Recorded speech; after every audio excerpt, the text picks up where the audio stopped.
This is Cassie. Cassie's mom has been very patient with waiting for this video. Honestly, I wasn't anticipating these videos taking so long, but they seem like they take about a month or so for a turnaround time. So if you are hoping to get a video, just know that it's a long process. It takes a while for me to edit these. Anyway, this is Cassie. From what I remember mom telling me, she was kicked out of a few salons. She definitely is an older girl, and because she has dementia, she does bite. Now, with dogs like Cassie, the thing that I do is just gauge exactly what I can and can't do with them. And honestly, this is kind of just one of those situations where her bites don't really hurt that much, even though sometimes she can break skin. Like, she probably scraped me a little bit, but again, just a reminder to pet parents, that is not our job. I'm just really nice. And honestly, if somebody says that they're not comfortable with grooming your dog because they bite, you have to just listen to their boundaries. Honestly, don't, overextend in that way. But because this is a mitigated risk and I understand how she is, I am able to work with her a little bit better. Plus, again, her bites did not hurt. It just makes it harder to work with her. But this is Cassie getting her blow dry. She is on medication. She's on a combination of gabapentin and trazodone.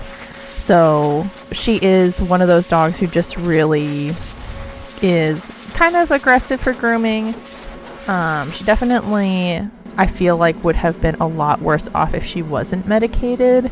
We are going to try to see if we can use one medication only, because I believe that the combination is a little bit intense. But again, I'm not a veterinarian or anything. It's just my personal opinion. Either way, she does have a lot of difficulty getting her face done. So I did let mom know that I would just show her everything that happened during her grooming. And this is part of it. This is part of her getting groomed. She's very nippy. She is very uncooperative. And honestly, I kind of chalk it up to her age, her dementia, and because she just is a smaller dog. And a lot of the time, smaller dogs can be a little more nippy in somewhat stressful situations because they're small.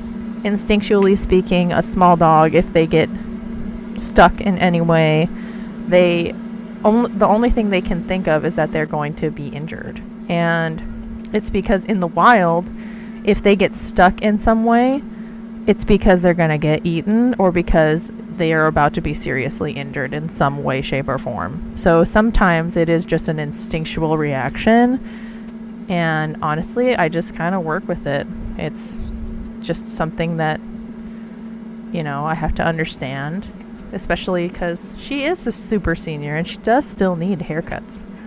And not every vet can provide a sedated haircut for a super senior, because a lot of the time when they're extremely old, they don't recommend getting them sedated. Anyway, most of her haircut is fine. It's just the occasional bouts of her having her dementia spouts. At least that's kind of what I'm thinking it is. But otherwise, I don't think that she's a bad dog at all. I feel like, if anything, she is a dog that's easily overstimulated, who just needs somebody to really understand her and how to work with her, and that she's not going to be perfect. She's just one of those dogs who needs to get a haircut purely because they need the haircut, not because they need to look pretty. I think, too, with the fact that she is a special case and she is a little more aggressive, that her mom is extremely understanding and that she knows that she is a little difficult it helps a lot for a parent to know that already about their dog, because when you're working with a dog and you tell them stuff that they do, it's not about it being good or bad, it's just a fact. And sometimes some people have a hard time accepting that, because when you have your dog and you're just hanging out, they can be perfect angels. Like my dog. My dog is such a cutie pie, Bubby. And he is such a butt for his nails. I can't tell you how many times I've gotten so frustrated with him getting his nails done. And he's perfect. He's an amazing dog.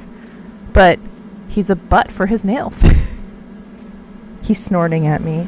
I think he knows I'm talking about him. Anyway, I'm thankful that Cassie's mom is so understanding and that she let me work with her, because she really needs somebody to work with her at home. I don't think she would be able to do well in a salon.